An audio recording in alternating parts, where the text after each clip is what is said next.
Yo les traîneurs, bienvenue dans cette nouvelle vidéo et aujourd'hui c'est un peu particulier, on va pas dire c'est le ménage de printemps, c'est plutôt le ménage d'automne presque d'hiver. Mais voilà, on va faire un petit cookie, ça fait longtemps et aujourd'hui on va apprendre à nettoyer des chaussures. Parce que il faut pas mettre ses chaussures dans la machine à laver, c'est très mal. Donc voilà, je vais vous montrer comment on peut nettoyer ses chaussures tranquillement, ce qu'il faut faire, voilà. Parce que l'adoucissant et la machine c'est un peu tendance à péter la mousse et du coup voilà, on va avoir une petite méthode pour nettoyer tout ça. Alors la méthode est très simple. Donc la méthode est très simple. On se voit à peu près comme on peut. Alors le tout c'est déjà d'avoir une paire de chaussures sales, une brosse, un poil semi-rigide et juste de l'eau.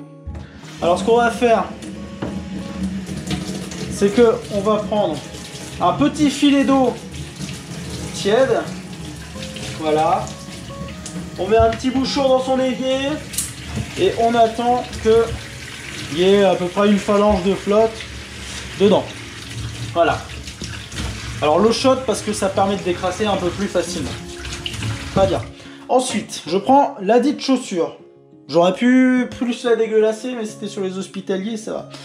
Première chose, on enlève la semelle de confort et on inspecte. Alors, qu'est-ce que ça dit? Ça dit que c'est pas trop sale, mais bon, si on veut, on peut les mouiller, hein, c'est pas un souci. Hein. Je veux dire, c'est fait pour, hein, de toute façon. Hop, un petit coup de brosse, on clean un peu l'extérieur, un peu l'intérieur. Tac, voilà. Sur tous les orteils, voilà, on voit bien que le pied est formé d'un talon, d'un plan du pied, que l'appui se fait bien sur le dos du pied, on peut compter les orteils. Donc voilà, bon ça c'est pas très important à nettoyer, mais le plus important c'est de nettoyer ses chaussures. Alors on desserre bien ces petits lacets, on donne un peu d'air, et on n'oublie pas de vider quand même avant le contenu de sa chaussure. Alors ça marche pas pour les chaussures, ça peut marcher sur les chaussures en Gore-Tex. Alors qu'est-ce qu'on fait? Une petite immersion, on prend un peu d'eau et on frotte, c'est tout con, hein. Franchement il n'y a rien de... Et c'est génial parce que vous avez avec un beau carrelage blanc, ça en fout partout. Voilà, c'est assez fantastique. Donc on mouille un petit peu et on frottille. Voilà. Tac tac. Là. Bon là je le mets en accéléré parce que sinon ça va pas être très passionnant comme vidéo.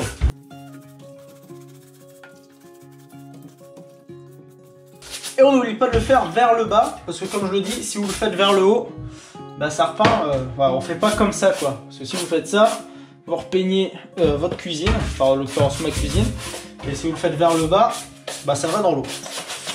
Donc voilà, à peu près ce que ça donne. On n'oublie pas de faire ici aussi, parce que en général ça se salit partout. Hop. Ensuite on tend la languette, on met sa main en dessous et on vient frotter avec un peu plus d'énergie. Ce sera pas clean, hein, c'est pas le but. Mais voilà. Et puis après vous pouvez faire le détail aussi de la semelle extérieure. Mais alors ça c'est vraiment si vous avez que ça à faire, parce que franchement on n'a pas que ça à faire de cleaner sa semelle. Et voilà. Alors si vous avez vraiment des saletés là-dedans, vous pouvez foutre un coup de dos là-dedans. Et alors ça marche bien pour récupérer un peu, si vous avez marché dans la boue et tout, ça récupère pas mal, ça clean pas mal la boue. Donc voilà, il y en a une de faite, on la met en stand-by, on prend la deuxième, on fait pareil, et là je vous fais un coup de doigt magique pour la suite. Alors une fois que c'est fait, que c'est tout propre quasiment et que ça goûte, alors le conseil de séchage, si vous voulez mettre sécher sur un mur, c'est de les mettre dans cette position là, parce que l'eau du coup va s'écouler par là. Mais alors surtout la chose la plus importante, alors les semelles on s'en fout, hein, mais essayez de les faire sécher le plus à plat possible pour éviter qu'elles se déforment. Donc voilà, d'un côté, de l'autre, plutôt de ce côté là, sur cette partie là qui est plus étanche que celle-là. Voilà, et pour du coup les chaussures, comme je vous le disais, essayez déjà de les essorer comme vous pouvez et de les faire sécher dans cette position ici verticale. Je sais pas si on voit, voilà, si j'enlève toutes mes mains comme ça on voit mieux, mais voilà, dans cette position pour l'écoulement de l'eau. La chose très importante également, mais j'en ai pas, c'est de prendre du papier journal. Ce n'est pas du papier journal, et en fait de bourrer votre chaussure avec papier journal. C'est mieux que le sopalin parce que du coup le sopalin ça absorbe beaucoup trop l'eau. En fait, ce qui va, et vous placez ça ainsi sur un mur, et ce qui va permettre en fait d'absorber plus rapidement l'humidité intérieure des chaussures, et du coup d'éviter un peu que ça moisisse, que ça pourrisse et que ça fasse vieillir prématurément vos chaussures. Donc le truc du sopalin, bien sûr, voilà. Tac.